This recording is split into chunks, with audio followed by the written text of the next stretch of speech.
한번 읽어볼까요? 다 그럴 만한 이유가 있었겠지. 네, 다시 한번 가볼게요. 예, 지금 제가 들을 수는 없지만 충분히 다 따라 하시리라 봅니다. 다 그럴 만한 이유가 있었겠지. 이게 뭐냐면, 이게 있어요.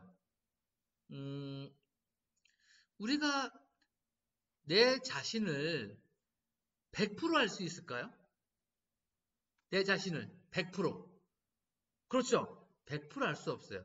나도 내 자신을 잘 모릅니다. 사람들은. 근데 내 자신도 모르면서 다른 사람을 이해한다는 거는 100% 이해한다는 건 거짓말이에요. 거짓말. 어불성설입니다. 그렇기 때문에 이런 거 다 그럴 만한 이유가 있었겠지. 우리가 친한 분이 길을 가는데 저 멀리서 막 인상 쓰고 지나가요. 인상 쓰고 지나가면 어때요? 안녕 이렇게 인사를 했는데 그 사람 인상 쓰고 지나요. 그러면 기분이 별로 안 좋아요. 근데 우리가 지금 그 인상 쓰고 지나가는 그분의 상황을 다 이해할 수가 있나요? 모르죠. 근데 그분이 너무 배가 아픈 거야, 배가. 배가 너무 아파가지고, 배가 사르르르 막 그런 느낌 아시죠? 아, 사르르르. 인사하는 순간 어떻게 돼요? 그래서 그분이 했는데, 그분이 화장실 갔다 옵니다. 화장실 갔다 와가지고 어떻게 하냐면, 딱 왔어요. 아우, 아우, 태가 아까는 미안해. 내가 너무 배가 아파서. 그러면 웃고 났더니 그냥 기분이 별로 나쁘진 않아요. 그럼 어떻게 하냐면, 에이, 그냥 바지에 싸는 거보다 낫잖아. 상대방을 이해할 수가 있어요. 상대방. 그렇기 때문에 저를 따라합니다. 다 그럴 만한 이유가 있었겠지. 네, 따라하셨죠? 그런 다음에 크게 웃는 거예요. 따라합니다. 하! 하하! 하하하! 3초 동안 시작!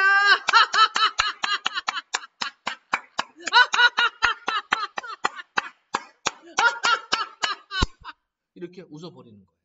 그러면 기분이 별로 안 나빠요. 그리고 또 이제 이게 있습니다. 운전하고 막 가는데 그 깜빡이도 안 켜고 확 차가 끼어들어요. 그럼 어때 또 기분이 또 별로 유쾌하진 않아요. 그러면 그 차가 막 보일 때까지 기분이 나빠요. 저런 계산기 하면 저런 막 기분이 나빠요. 그러다가 그 차가 딱 가버리면 어때요? 좀 괜찮습니다. 에이 빌어먹을 차 갔어요.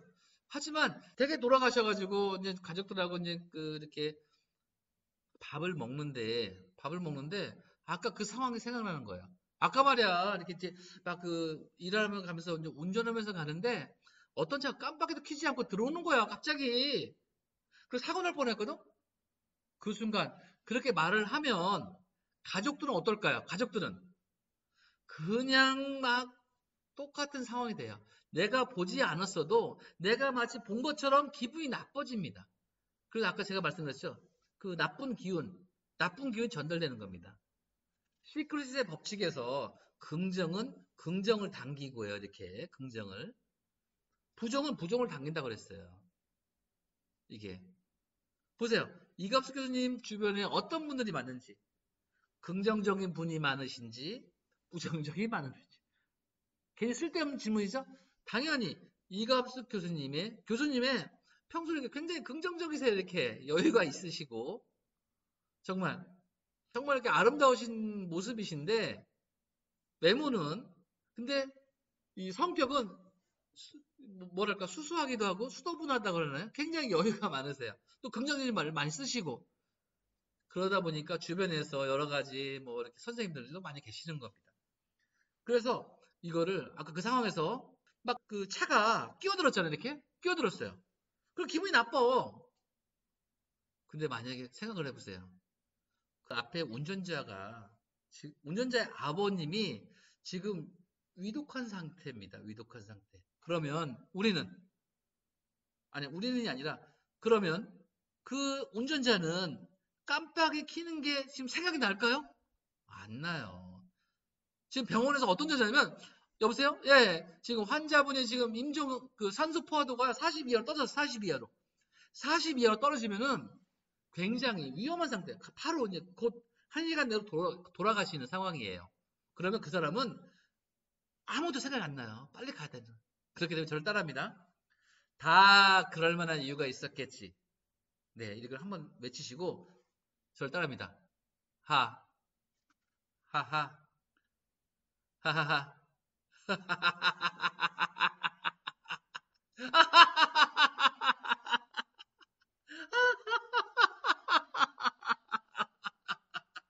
이렇게 웃어버리는 거예요.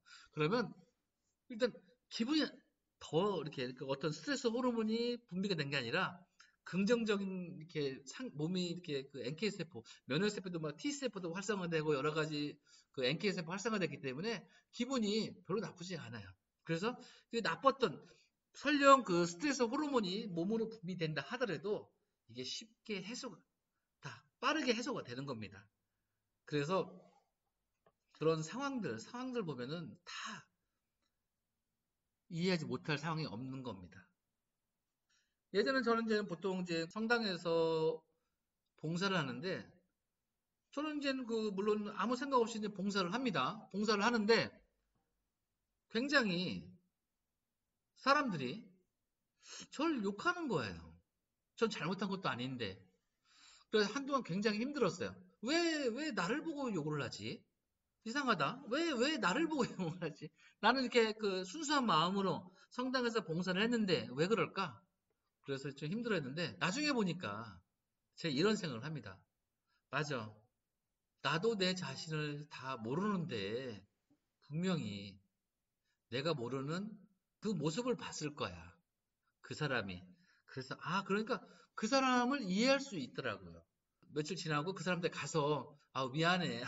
내가 좀 본의 아니게 이렇게 했네. 근데 미안해. 마음 상했다면 이해해줘. 이렇게 얘기한다는 얘기죠. 그러니까 그 사람도 제가 이렇게 불편한 마음을 갖고 있는 거를 아는 거예요. 그런 느낌 다 있으시죠? 내가 좀 불편하면 다 있어요. 그렇기 때문에 그분도 얘기를 했습니다. 아니야. 내가 다 잘못했지.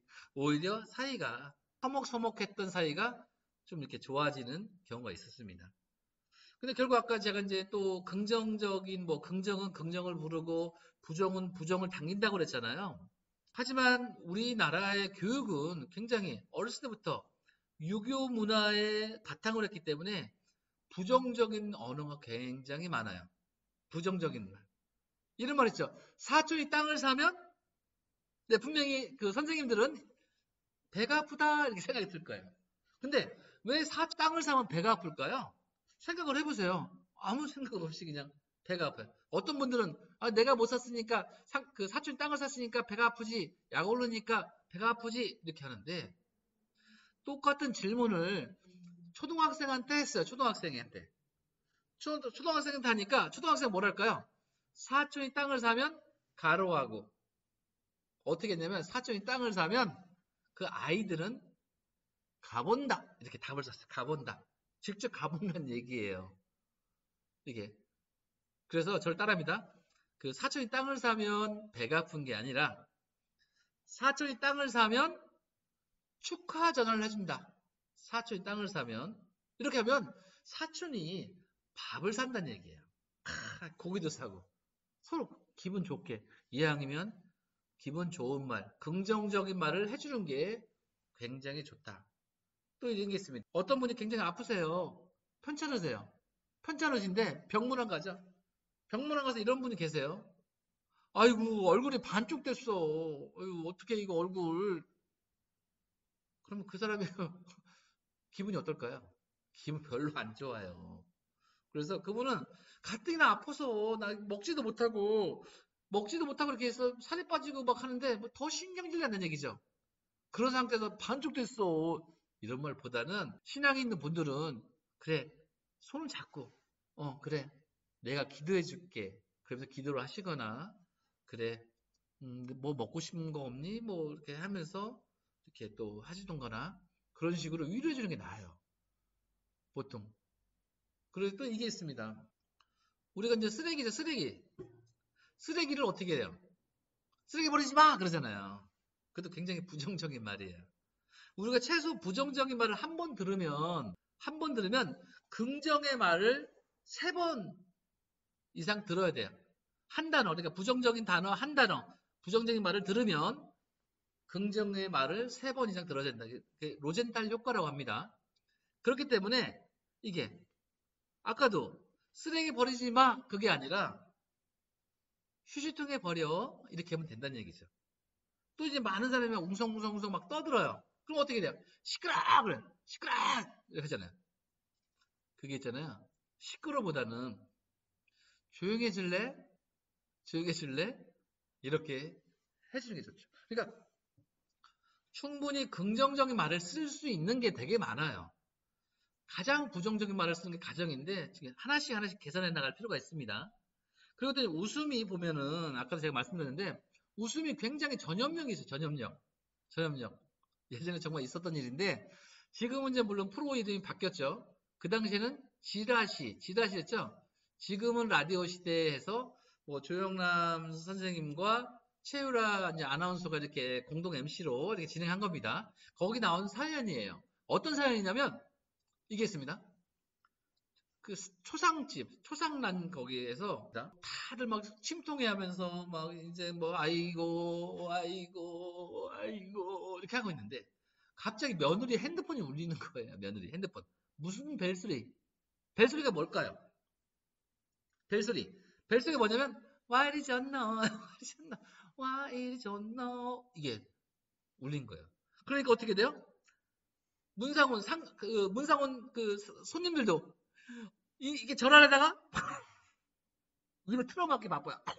웃을 수는 없고. 그러니까 상주도 어때? 상주도 그 상황이 너무 웃기니까.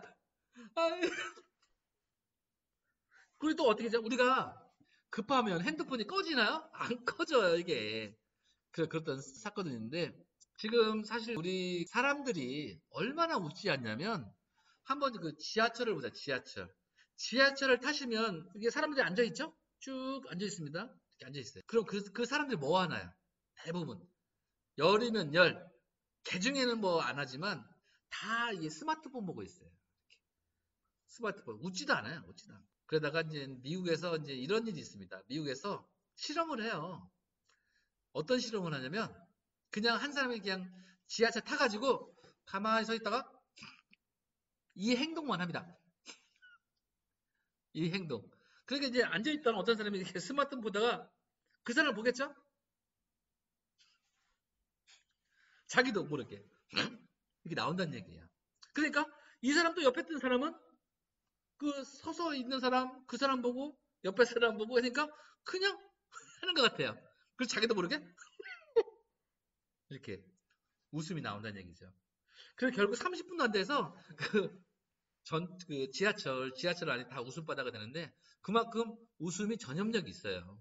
전염력이기 때문에 내가 먼저 웃으면 상대방도 웃고 같이 더불어 웃다 보면 진정한 마음이 하나가 됩니다.